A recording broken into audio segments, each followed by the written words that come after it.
The book really came out of a journal that my Italian friend Paola Cavalieri was co-editing called Etica e Animali, Ethics in Animals.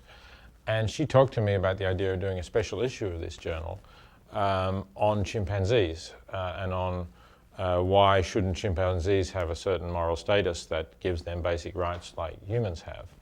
And we talked about it. I was in Italy at the time. We got quite excited about all the great people that you get to write at that. Jane Goodall obviously comes to mind, but lots of other people who've worked with chimps, teaching them sign language and so on, a whole range of issues.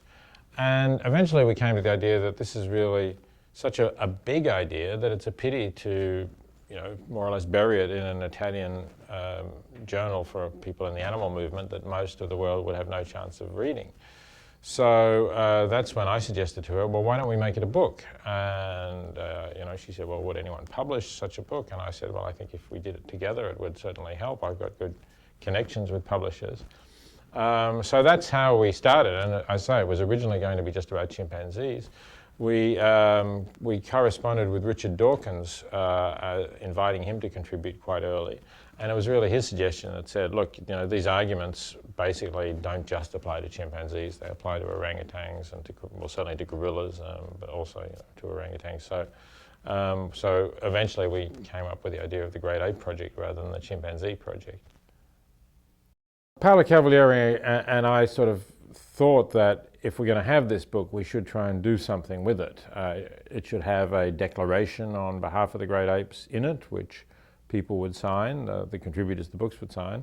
But we also thought it ought to be pushing for change, and ordinary people, readers of the book, should be able to join something to show their support for the idea. And that's really why we said, more or less from the beginning, the Great Ape Project is actually three things. It's first and foremost an idea, secondly it's a book, and thirdly it's an organization. The mission is to get basic rights for all great apes. By basic rights I mean the rights that we grant to all human beings, irrespective of their rationality or intellectual level or something like that. So of course there are some rights that most humans have that we wouldn't give to great apes. I mean, most humans in democracies at least have the right to vote. We're not suggesting you give that to great apes.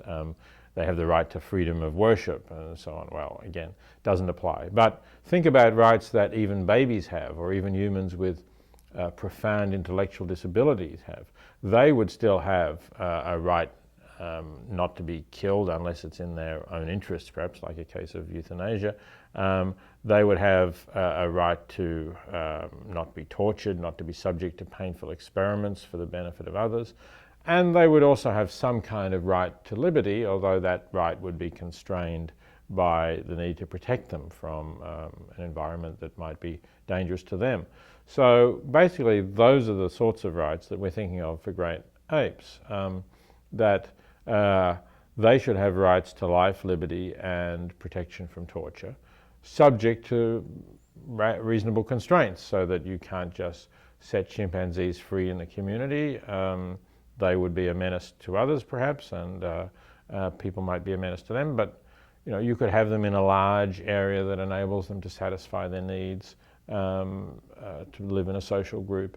That's the kind of right that we would want to see realized when we talk about giving them a right to liberty.